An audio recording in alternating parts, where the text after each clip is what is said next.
মই যি বাটেৰে ওলালো আজি নাহ উভতি এনেকৈয়ে গুণগুণাই উভতি নহা বাটেৰে গুচি গ'ল তেওঁ সকলোকে কন্দুৱাই চিৰদিনৰ বাবে গুচি গ'ল অসমৰ সংস্কৃতিৰ পথাৰখনত আলি বান্ধি সেউজ কৰা বিশিষ্ট গীতিকাৰ নাট্যকাৰ অভিনেতা হেমন্ত দত্ত জিএমচিএইচত চিকিৎসাধীন অৱস্থাত শেষ নিশ্বাস ত্যাগ কৰে 1941 চনৰ 24 ছেপ্টেম্বৰত দৰং জিলাৰ খাৰুপেটীয়াত জন্ম লাভ কৰা হেমন্ত দত্তই হাতৰ কলমটিৰে অসমৰ নাট্য জগতক উপহাৰ দিছিল এটা নষ্ট ল'ৰাৰ গল্প পথ টাইটানিক সেন্দুৰ আকাশৰ দৰে মন মুক্তি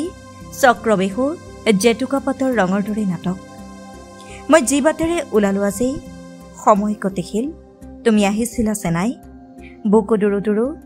নহলে পৰিচয় হিয়াৰ মৰম মকুতা হৈ আছিল তেখেতৰ অনন্য সৃষ্টি জীৱনজোৰা তেখেতৰ সংস্কৃতিৰ সাধনাক স্বীকৃতি জনাই 2024 বৰ্ষত অসম চৰকাৰে অসম সৌৰভ সন্মানেৰে সন্মানিত কৰিছিল হেমন্ত দত্তক 116 শাৰীৰ আটাইতকৈ দীঘল অসমীয়া গীত বন্ধ কৰিব হাত বন্ধ কৰিব মাতো আছিল তেখেতৰে অপূৰ্ব সৃষ্টি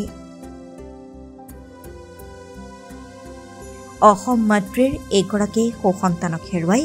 আজি দুখত ম্ৰিয়মান প্ৰতিজন সংস্কৃতিপ্ৰেমী অশ্ৰুসিক্ত নয়নেৰে শোকসন্তপ্ত পৰিয়ালটিলৈ আমিও যাচিলো সমবেদনা বিদায় শিল্পী নিউজ ডেস্ক ৰিপৰ্ট এনচ মিডিয়া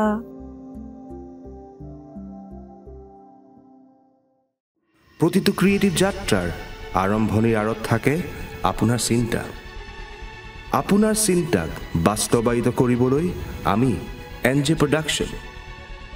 প্লেনিঙৰ পৰা ষ্টৰী বৰ্ডিঙলৈ প্ৰতিটো সময়ত প্ৰতিটো ক্ষেত্ৰত আমি আপোনাৰ সহায়ৰ বাবে প্ৰস্তুত এক্সপাৰ্ট ড্ৰোন অপাৰেটৰ আৰু বেষ্ট লাইটিঙৰ সৈতে ক্ৰিয়েটিভকৈ প্ৰতিটো মোমেণ্ট আমাৰ কেমেৰাত কেপচাৰ কৰি এক্সপাৰ্ট এডিটিং এনিমেশ্যন মিউজিক আৰু সাউণ্ড ডিজাইনিঙৰ সৈতে আমি দিওঁ আপোনাৰ চিন্তাক বাস্তৱ ৰূপ আপোনাৰ এক্সপেক্টেশ্যনছক ৰিয়েলিটিলৈ লৈ যোৱাৰ দায়িত্ব আমাৰ NJ production your vision our creation আপোনাৰ ক্ৰিয়েটিভ যাত্ৰাৰ আমি হোম সহযোগী এনজে প্ৰডাকশ্যনৰ সৈতে